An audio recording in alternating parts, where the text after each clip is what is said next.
the Mueller report came out, and the afternoon it came out, I sat down and started reading it.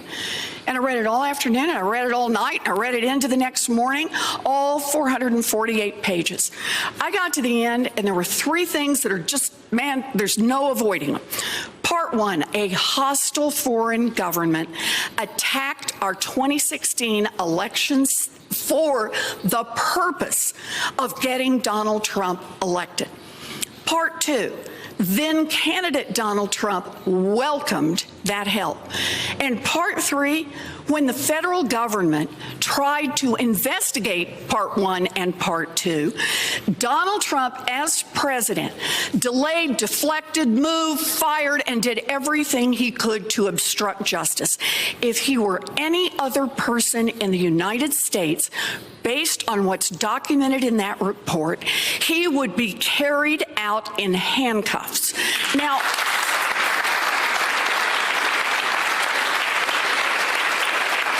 I get that this is politically tough. I get it. But some things are bigger than politics. And this matters for our democracy, not just now, but under the next president and the next president and the next president. We have a constitutional responsibility here, and that's to start those impeachment proceedings. Well, when you put it that way. Senator Elizabeth Warren laying out in the clearest terms I've heard so far the case for impeaching the president based on Robert Mueller's investigation. It stands in stark contrast to the hand-wringing and equivocating we see on Capitol Hill day after day. The rift in the Democratic caucus widening with these remarks from House Judiciary Chairman Jerry Nadler. Are you, Mr. Chairman, feeling any pressure from your members to at least open an impeachment inquiry? Well, the question, let me put it this way. It may come to that. It may very well come to a formal impeachment inquiry. We will see. Was that clear? Me too. Joining our conversation, former federal prosecutor and MSNBC legal analyst Paul Butler. What is the difference between what Elizabeth Warren saw when she cracked open and read through the Mueller report and what Jerry Nadler and Nancy Pelosi saw when presumably they cracked open and read the Mueller report? There's no difference in what they're seeing. The difference may be in what they think the appropriate reaction is. So Speaker Pelosi has said that Trump is villainous and that he tried to obstruct justice. So she thinks that he committed impeachable offenses. I think, Nicole, if her end game is to get Trump out of office, she thinks that a political route outside of impeachment is the best way to achieve that result. And indeed, that impeaching the president might gin up Trump's base and actually get him reelected. So it would be counter to her goal, her ultimate goal of getting Trump out of the White House. So, Heidi, this is her goal, Politico. Pelosi tells Dems she wants to see Trump in prison. Now they're pressed Pelosi to allow his committee to launch an impeachment inquiry against Trump, the second such request he's made in recent weeks, only to be rebuffed by the California Democrat and other senior leaders. Quote, this is Pelosi. I don't want to see him impeached. I want to see him in prison, Pelosi said, according to multiple Democratic sources familiar with the meeting. Instead of impeachment, Pelosi still prefers to see Trump defeated at the ballot box and then prosecuted for his alleged crimes, according to sources. So I'm not unsympathetic to the box she's put herself in on this question. But one, in politics, when you play pinball, when you say, like, I'm going to hit here so that I land here, you always lose. And two, I think Elizabeth Warren has this right. Politics are tough.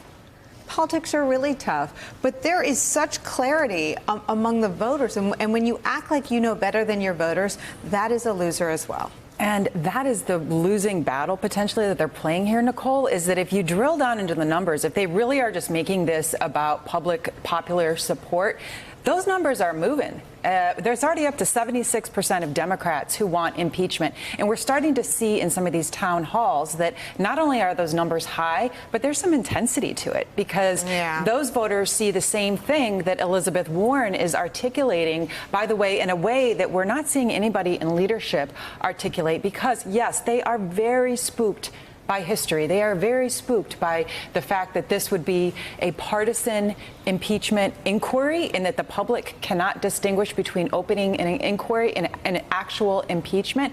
And secondly, and this is something I don't think that gets mentioned enough, but she's scared to death that it would fail in the House, that she doesn't actually have the votes to impeach if that's what it came to. And that would be really embarrassing. And so she is at the same time a shrewd tactician, and she knows that she doesn't have those votes right now. But here's the problem, okay? They want to have the hearings because they want to build the public support because then they want to impeach. But they don't have witnesses. Their first witness is going to be John Dean, somebody from very, great voice, but like the opening scene here is going to be somebody from 40 years ago with Watergate. This is important, though. Pelosi and Warren are speaking to different audiences, right? The Pelosi audience, in theory, is the marginal swing voter in a purple House district in 2020. And the Warren audience is a left liberal Democratic voter in Well, I'm neither. New Hampshire, so Iowa. Let me So, like, all I'm saying for is, all of us. They're both public servants. They are Right. both paid by taxpayers. And I think she's adopted this position on impeachment. That this is a Warren, in principle, right? But she has no downside politically to going in this direction. And Pelosi does, and that's the difference. Well, let me just push back a little bit on the political analysis. I mean, Pelosi has everything riding on this. If he is reelected and she didn't impeach because she was scared of the politics, then what? Then how? Then why? And Elizabeth Warren's running for president with 700 other people. I mean, she's staking her presidency on her clarity around if X then Y. If he committed crimes and Robert Mueller found them and said he did not commit crimes, then why you impeach? And Nicole, if I could jump in real quick. Go ahead, Paul. If Trump is reelected, then Speaker Pelosi doesn't get her dream of a prosecution either. The statute of limitations for obstruction of justice is 5 years. If Trump is reelected, the only time he could be impeached, he could be prosecuted, the earliest will be 2025. 2 years too late under the statute. All right, and to both of your points about the public opinion and the lift that this is the kind of evidence. We've got this breaking in the last hour. We're going to hear a tape probably in our hour, but this is what it will say. This is the transcript of a tape. It was a phone call between the president's former lawyer in the Mueller investigation, John Dowd. It was a voicemail that he left on the cell phone or landline for Mike Flynn's lawyer. It sounded a whole lot like dangling a pardon or trying to influence testimony. We'll ask Paul Butler if I've got that right. But let me read you the transcript of what we'll hear, hopefully, in this hour. This is, again, a federal judge who is overseeing Mike Flynn's sentencing, what remains of the Mike Flynn case. Mike Flynn hasn't been sentenced, the president's former national security advisor who lied to the FBI about conversations and contacts with former Russian ambassador Sergei Kislyak. He was this phone call, this voicemail was left for his lawyer. Hey, Rob, this is John again. That's John Dowd. Maybe I'm sympathetic. I understand your situation, but let me see if I can't state it in starker terms. It wouldn't surprise me if you've gone on to make a deal with the government. If there's information that implicates the president, then we've got a national security issue. So, we need some kind of heads up. Just for the sake of protecting all our interests, if we can. Remember what we've always said about the president and his feelings toward Flynn, and that still remains. But, well, in any event, let me know, and I appreciate your listening and taking the time. Thanks, pal. Again, we will hear this audio maybe in the hour, maybe later today. It is a voicemail left from the president's personal criminal lawyer in the Russia investigation, John Dowd. It's cited in the Mueller report. The transcript was released last week. The audio has been ordered released. It has been released by a federal judge in the Mike Flynn sentencing. It is the kind of evidence, Paul Butler, that could do what Heidi and Nick are talking about, begin to shift public opinion and make the public really take a second look at Trump and the people around him who seem to sound like and act like mobsters. Exactly right, Nicole. So 2 things real quick. First, hearing it will pack a punch that reading it doesn't, which is why it's so important for the House to haul Robert Mueller and other witnesses in. Even if they just read the Mueller report, that would have a different impact hearing it. The other thing is This is witness tampering. This is obstruction of justice. The president's lawyer is saying if Michael Flynn tells the truth, then that's a threat to national security, when just the opposite is true. If Michael Flynn lied about his contacts with the Russians, that's the threat to national security. But once again, it's another example of people in Trump's world putting Trump's interests over the interest of the United States. We just got that audio. Let's take a listen. This is the president's lawyer leaving a voicemail for Mike Flynn's lawyer. Here it is. Hey, Rob. This is John again. Maybe I'm sympathetic. I understand your situation, but let me see if I can state it in starker terms. If you have, it wouldn't surprise me if you've gone on to make a deal and work with the government. I understand that you can't join a joint defense. That's one thing. If, on the other hand, there's information that implicates the president, then we've got a national security issue, or maybe a national security issue. I don't know. Some issue we've got to deal with, not only for the president but for the country. So,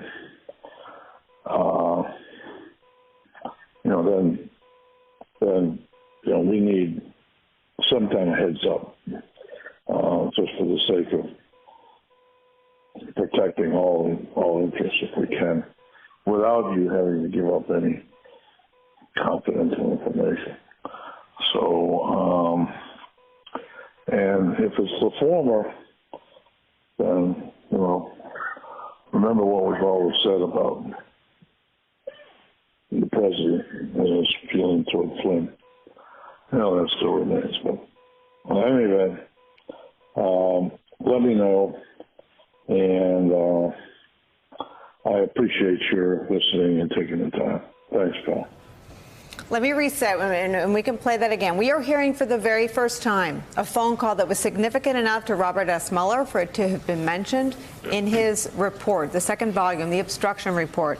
This was a conversation that was scrutinized as part of the obstruction of justice investigation. Listening to it, I think it's clear why. Paul Butler, I heard echoes of, you know how the president feels about you. You know what the president might do. He might take care of you. And I want to know, I want a heads up, not just for the president, but for the country. What did you hear as a former federal prosecutor? I heard a federal crime. I heard obstruction. I heard witness tampering. The question is, who put John Dowd up to this? How much was President Trump involved in this? And Nicole, this is smoking gun evidence. In witness tampering and obstruction of justice cases, you rarely get it on tape. One of the things that Mueller said is that one reason he wasn't able to go further with obstruction, in addition to the DOJ policy, is that Trump's answers to those written statements were worthless. There were things he wouldn't talk about, and that he was evasive on others. I really wish that Mueller had hauled Trump into some office and made him answer questions.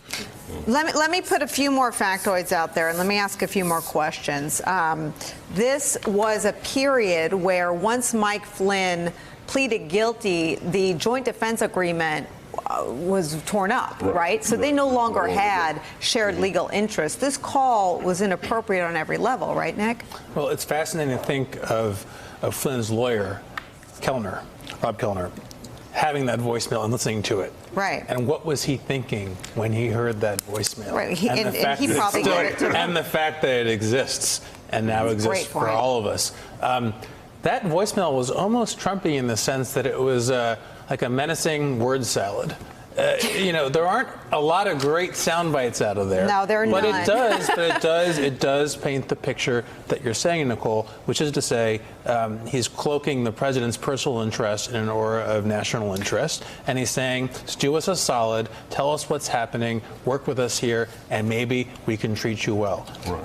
It's in line with all of the reporting from your news organization and yours around, especially the obstruction investigation, which was that the president's lawyers didn't know anything. And and they got all of their information Right. from the witnesses who were going in and being interviewed by Robert Mueller's prosecutors. Yeah, that's the only way they found out anything. I mean, they had no idea what he was literally trying to get information. The part at the end is just like, tell Mikey, remember the boss really thinks a lot of him, I mean, it's out of a mob movie.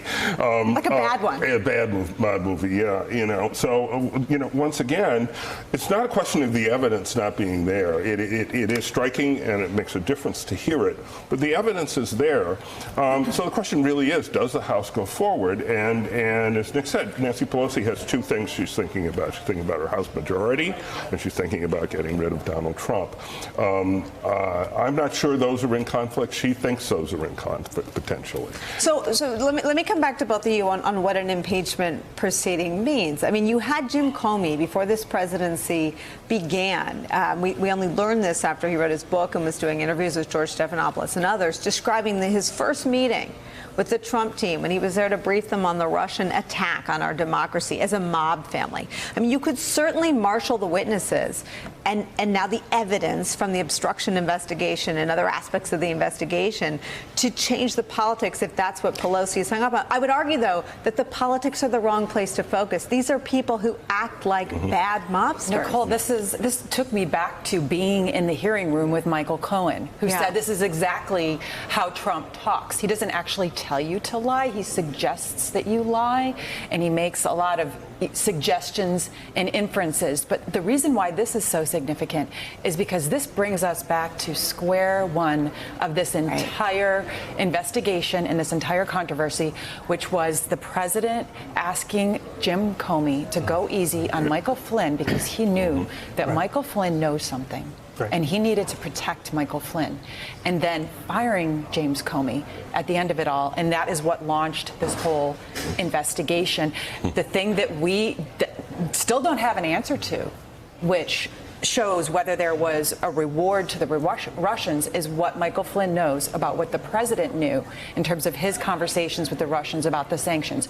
So even if there is no underlying conspiracy, no underlying crime, Michael Flynn knows if the president, after he welcomed all this support, after he used it to great effect in his communication strategy, built his strategy around it, around WikiLeaks, then sought to reward the Russians. Michael Flynn knows that. That's great context. I want to play it one more time. And then what I want to get into with you, I mean, this is a great reminder. So what Michael Flynn is being sentenced for, the reason this federal judge released this audio today is because Michael Flynn is awaiting sentencing for lying to the FBI about what Heidi just described, a conversation before the inauguration of Donald J. Trump with the Russian ambassador, Sergei Kislyak, about sanctions and other topics. We never learned, we still don't know why all the people around the president told so many lies about so many contacts with so many Russians. Here's the phone call one more time between the president's former criminal lawyer who represented him in the Russia investigation and a lawyer for Mike Flynn who awaits sentencing for lying to the FBI about conversations with Russians. Hey, Rob. This is John again. Maybe I'm sympathetic. I understand your situation, but let me see if I can state it in starker terms. If you have, it wouldn't surprise me if you've gone on to make a deal and work with the government. I understand that you can't join defense. That's one thing. If, on the other hand, there's information that implicates the president, then we've got a national security issue, or maybe a national security issue. I don't know. Some issue we've got to deal with, not only for the president but for the country. So,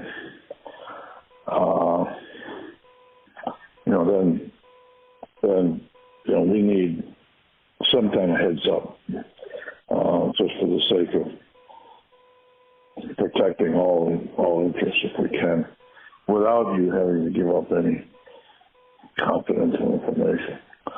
So, and if it's the former, then, remember what we've always said about the president and his feeling toward Flynn. That still remains. But in any event, let me know And I appreciate your listening and taking the time. Thanks, Paul. I mean, just two thoughts. I mean, the Nixon was brought down by the tapes, not the brilliant reporting by Woodward and Bernstein, and I love it. But he was ultimately brought down when public opinion shifted when they heard the tape. This is a tape of a lawyer who worked for one person, Donald J. Trump, who said, if there's information that implicates the president can't be implicated in anything other than a crime.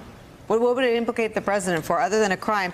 Then we've got a national security issue. So we need a heads up. That is, as Paul Butler said, asking him to commit a crime. For the sake of protecting all our interests, they no longer had shared interests. Flynn had flipped, and Dowd seemed to know it. Remember what we've always said about the president's feelings toward Flynn. That seems to be some sort of bribe or promise or dangling of a pardon or some sort of good consequence if he doesn't implicate the president. So if Robert Mueller heard this, he would have had the same, I suspect, had the same reaction that Paul Butler had. This is witness tampering. It's obstruction, clearly. But Mueller said explicitly that he was under certain kinds of constraints, that he could not indict a sitting president. And in some ways, that moment when Dowd makes the claim that the president's interest is in sync or in alignment with national security interests, that is a particular voicing of a certain understanding of executive power. So we have here a smoking gun. If Paul Butler reacted to that in that way, we should presume that Mueller reacted in the same way. What in the hell is Congress going to do? We don't need politicians right now. We need statesmen and women.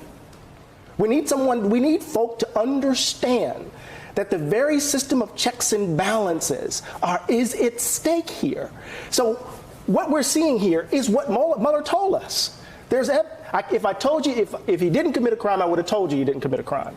And maybe Mueller, Does anybody get this? Maybe Mueller speaks in too precise of a language. Mueller's saying he committed crimes. Yeah. No. If he could have said he hadn't, he would have. And he said, I can't charge him. So he laid out a blueprint for Congress to do something. And instead of Congress understanding, I understand the box that Pelosi has put herself in. I understand the politics of it. But you took an oath. Be a statesperson. Step above it, right? And do what you're supposed to do. At the end of the day, you can walk and chew gum at the same time, I think. And here's the other problem. If she loses anyway, then what was it all for? Right. I mean, here's the thing with political power. It only slips away when you grip it too tight. Yeah, right. No, and you were right about how the bank shot never works. It never works. Right? Believe me, I've worked for people that have tried it. Exactly. We'll go this way to eventually end up over. It never works. You end up, you go off the rails. And you end up with Sarah Palin. Number one, just go. Well, you kind of do. Well. Sorry about that. But no, you better go straight at it. And I think look at what happened. People always look back to the Clinton impeachment and say, well, Republicans won the next election. I mean, here's the other thing. Bill Clinton's they lost a little bit, but they won the presidency. Bill Clinton lied about personal conduct. Yes. Bill Clinton wasn't lying about lies about Russia. Paul Butler, let me give you the last word. Before this gets spun up too much, I guess one of Fox's anchors is in a cemetery in France, but the rest of them will seize upon this. This is not at all removed from Donald J. Trump. This was his personal criminal lawyer. This was someone who spoke for him on what for a very long time was the most urgent priority for Donald J. Trump, staying out of criminal trouble.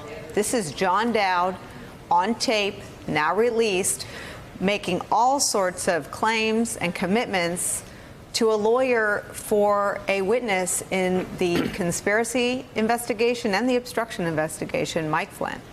This is Donald Trump trying to protect a man who the judge at Michael Flynn's sentencing hearing, remember, Nicole, he stopped the hearing and said, I don't understand, Michael Flynn, why you weren't charged with treason.